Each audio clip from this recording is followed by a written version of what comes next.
Hello and welcome to our July Spotlight webinar with Syxsense. Today, we have our industry expert, Graham Brooks, here to give us an inside look into extendable automation with Syxsense Cortex. If you have any questions, please add them to the chat and Graham will reach out after to answer those. And with that, Graham Brooks. Awesome. Thank you, Joe. So, as mentioned, today I'm going to be walking us through our automation engine and showing some examples of how you can build complex solutions using simple tooling. Before I do that, though, I need to go through some of the fundamentals so we understand the positioning of our platform and just have a framework to know how this automation is going to be handled. Syxsense, we are a unified endpoint and security management platform.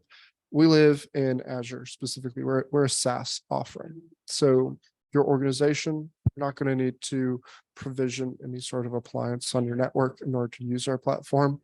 Instead, you just sign up for a trial. It then creates the environment in Azure, and then you install agents on your devices. Those agents then communicate back up to the console with instructions like, hi, I haven't been scanned in 3 weeks, or please make sure that I have all of the right software installed. And then Syxsense, the console, will talk back down to the device and say, it looks like you're good to go. Or actually, yes, there is new content that we need to install.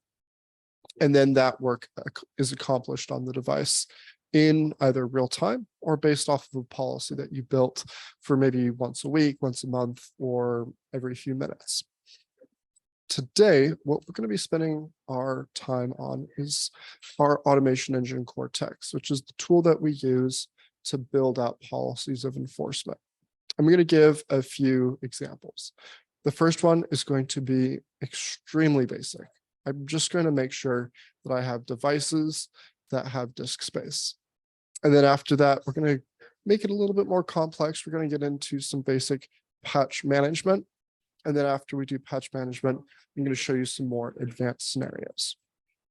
So with that in mind, we're going to head over to the Cortex tab here on the left. I'm going to select the Create button. We're going to create a new workflow. From here, I'm going to select the search box. I'm going to tell it to look for disk. And this is going to let me see if we have a healthy disk or a disk that is running out of storage capacity. So here, anything more than 10 gigabytes is healthy. Anything less than 5 gigabytes is going to be in a critical state. All right, so that's our environment. Now, I want it to perform an action. And so if we have low disk space, I want it to maybe clean up that particular device. I don't need to write code. I don't need to create any sort of complex logic using PowerShell or Bash. All I need to do is just drag and drop these simple actions from within the Syxsense console into place. If there's any instructions that need to be provided, I simply check boxes or type in commands here, and that work is then carried out on the endpoint. And so I'm just cleaning out safe folders. Amazingly, people do sometimes put important documents in the recycle bin for reasons unbeknownst to me, so we won't clean out that. But any temporary files that we can grab, and there's a lot of content here. We're grabbing a lot of stuff. This could save sometimes up to 20 or 30 gigabytes of disk space just with the content we are managing. And then what I'm going to do next is if the device is in a critical state, we're going to evaluate it, fix it, and if we can't, we'll send an email. We'll open up a ticket in our help desk just saying, hey, we saw issues, we tried to fix them, but there's a problem with the deployment. And so here is an email telling you about the device. So tickets at syxsense.io. That's not a real address, but if you guys use, HubSpot or Freshdesk or any number of great ticket management tools, you can actually use your existing ticketing service with Syxsense through our email tool to submit tickets to your platform. And what we've done here is put in the variable device name so that we can track tickets associated with a particular device. I'm just saying, hey, open ticket. And let's say disk space critical. All right. And there's our workflow. Super basic, super simple, and it'll get the job done. Let's give it a name. We'll call it disk clean up workstations. So this is going to be for my workstations that we're doing this particular workflow. And we're going to go find that. So disk cleanup workstations, it'll populate a list for me. Probably have to jump through a little bit to find it. Boom. 1 second. Workstation. There we go. All right. So this is the same workflow that we just made. And now what I'm doing is I'm going to run it now. So you can see what it looks like to deploy workout to my devices. And so here, I'm going to go and find one of my online Windows devices and just evaluate it. So hit save and then run now. And you'll see this in real time. Checks in with my device. It's going to evaluate that endpoint as soon as it can and check to see if the disk is healthy. And then if it's not, it's going to move forward into that cleanup process. That's about half of what you need to know about our automation engine. You can build whatever you want just by dragging and dropping work into the middle of the canvas. And then if you want, you can push work out to your devices in real time. The rest of it has to do with strategy. What environments do I want to target? How frequently do I want to target them? What does it look like to manage endpoints with this automation tool? Because honestly, automation is only as good as the strategy backing it. So with that in mind, we're going to take a quick detour from our automation engine and look at devices, because I want to be able to show you what it looks like to see, review, and manage endpoints in your environments. Here I have internal devices and customer devices. For our direct users, you can manage lots of different environments at the same time, lots of office buildings if you have more than one office, or if you have cloud assets, you can have separate folder layouts for your cloud endpoints. We can also evaluate for our MSP partners, different customer environments as well. So whatever folder hierarchy you need, everything is also multi-tenant by definition. So if you need to jump into a particular location and just see assets in that context, you can drill down to the context that you need. Now, how is this relevant to automation? Well, not all automation should be applied to all assets. For example, let's say that you have a cloud environment. You've got a bunch of Linux servers in that cloud environment. It wouldn't make sense to have your laptop patching policy or your desktop antivirus policy assigned to all assets, including cloud. You'd probably want to narrow that and say, hey, for the cloud endpoints, we just do vulnerability scanning and patching, and we want to make sure CrowdStrike's installed, and then move on with your life. To do that, there's going to be 3 pieces. There's going to be the automation, like what we just built earlier, that drag and drop workflow. There's going to be the devices targeted. In this case, we're looking at that customer A cloud environment. And then there's going to be the schedule. So when do we run this work? How often is it? Daily, weekly, monthly? And that gets done here under maintenance windows. And I actually have a workflow already built for this. So got my customer A cloud workflow, which runs every month on the first Saturday of the month during whatever time zone that endpoint appears to be in. So I've got those three primary components. How do I actually take that and combine it into something useful? To do so, I'm going to head back over to Cortex. I'm going to hit create. We're going to build a workflow for this. So first thing we're going to do is give it a name. I'm going to call it customer A cloud patching. All right, so we're just interested in patching these devices. And so to do that, I am going to drag over my patch scan and deploy action. So we're going to look for any patches that need to be deployed. And if we find anything, we will then deploy it. Then after we've done that, we're going to check to see if there's any reboots that are going to be triggered off of that. So is there a reboot required? If so, let's evaluate it, maybe do something else. Now, these are cloud servers that are probably providing services that matter. It would be irresponsible to just simply perform the reboot.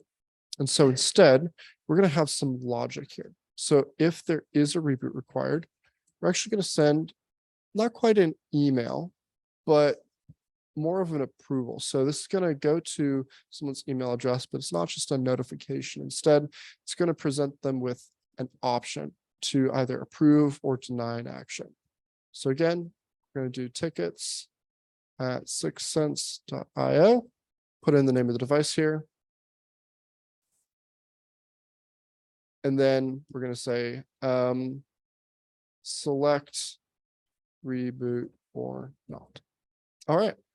And I'm going to give them, let's say, 2 hours. So they're going to have 2 hours to respond to this prompt, allowing them to choose whether or not to actually perform a reboot. And so then the last thing I need to do is deploy that reboot. Since these are servers in a cloud environment, we don't need to notify anyone. So we'll just move forward with that deployment. And so just like that, you now have another simple process for patching. In this case, we're looking at cloud endpoints. But as I said earlier, there's more to the story. There's the strategy around choosing assets and deploying the work. And so to do that, what I need is a policy. So I'm going to go over to customer A, and we're going to look at the workflows associated with them. So, and let's see what we find. All right. So there's the workflow that we just built. Instead of hitting run now, what I'm going to do is tell it to run during a policy. I have a bunch of options here, as you can see. The one I want is the maintenance window option. Then we're going to go and look for customer A cloud. And I need to choose the devices in that environment. So go into customers, choose their cloud environment, and hit save. And now I actually have a full process in place that's going to check to see if there's patches required, deploy whatever it finds, check for a reboot, and if necessary, send out a notice to an admin asking them for permission to do the work. If they approve it, then a reboot happens on that server. So that's part of the story of Cortex, but we haven't really touched on the extensible part. Yes, you can do work, you can create automation, but what if you need to combine lots of little pieces together to accomplish harder, larger projects? Well, you have a couple options. First, what you could do is you could create policies that do simple things and then just have lots of policies that describe different requirements, which is great. I have lots of customers doing that today. Or you could create what we call a Cortex sequence. Cortex sequences are essentially the orchestration to the Cortex automation. So you create automation using Cortex, and then you orchestrate it against lots of environments using our sequencer. And so what I could do is state, hey, for 2 devices, do this Cortex workflow, and then select another 2 devices, do the same workflow or maybe something slightly different, and then maybe submit a report to my mailbox showing me what work got accomplished. If I go over to this report here, this is one example of our reporting. I can see, hey, here's all of the patches that are missing. Here's some CVEs that need to be resolved on my devices. Here's the device count associated with that vulnerability. I can show risk assessments. So over time, how many devices are in that particular environment, how many of them are healthy or unhealthy. So you can get a wide variety of responses out from a sequence that's deploying work against a set of assets over time. So there's a lot of functionality there. And we do recommend that you start with simple automation. But if you need to build something more complex, you do have the option to. What I'm going to show you next is a little bit more complex patching against my environment. To do that, I'm going to go back to workflows and I'm going to look up endpoint. And I have a workflow I actually just built today that describes the deployment of multiple applications to my environment, enforcing firewall policies, enforcing patching and vulnerability scanning, and even BitLocker. There's a lot of work happening here. So first, we check to see if the firewall is enabled. If it's not, we then enable it. After which, we evaluate to see if BitLocker is enabled. If BitLocker is not enabled, we then deploy it to the device. Now, I've told it to use TPM as the protection type, which is really awesome because you don't want to necessarily have just standard password assigned to unlock a device. We also are going to track that BitLocker recovery key for you. So you don't need to use another tool like ADUC to keep track of that information. Then we're going to install software. In this case, I'm having it deploy Google Chrome. This is from our pre-built software library. If you want, you are welcome to select specific packages. There's over 3,000 packages included within our application library for you to use. In this case, I'm just using the latest version of Chrome. And then we're installing Google Drive, we're installing CrowdStrike, we're installing Teams, and then we're checking to see if there's any patches that are critical that need to be rolled out. And we're also doing a vulnerability scan against configuration compliance. And if any of these items are not correctly provisioned or something doesn't work the way it's supposed to, it then submits a ticket to the help desk, informing the team that there's something wrong. And what's so cool about this, a lot of automation can only be ran one time. It doesn't follow the idempotency rule in mathematics. That is a $10 bill word, but idempotency essentially means that you have something that's in one state and you perform an action against that device in its current state, which transitions the device to a new state. And if you then run that same work against the device in its new state, it shouldn't change anything. That's really important in the world of automation. You want to be able to create idempotent work that will just reevaluate and reconform a device to a standard. This is the basis of automation, and it's also the basis of configuration compliance. And so a lot of people today are using code or platforms to provision an endpoint from a base state into a compliant state for their organization. But then they don't run that workflow again because they don't want to break anything if they tried to deploy it again. With Syxsense, we don't have that problem. Each of these items can and should be ran idempotently. So I deploy it once a day, once a week, and it just automatically does the work. And if it already has CrowdStrike installed, awesome, it jumps to the next item. If it's installed, but it's not quite up to date, that's also great. will deploy the latest version of the platform. We're just constantly evaluating the endpoints to make sure they conform to the standard that your team requires them to be. And if they're not, that's okay. We just push it to the latest and greatest. And, if the logic doesn't look quite right, you can always change and make it better. For example, let's say that your firewall is enabled. I can always just drop in an arrow there, connect it to the next step. If BitLocker is enabled, that's also great. I can push it to the next step here so that we're always doing work that's required. And if the work isn't necessary, we skip it and move on.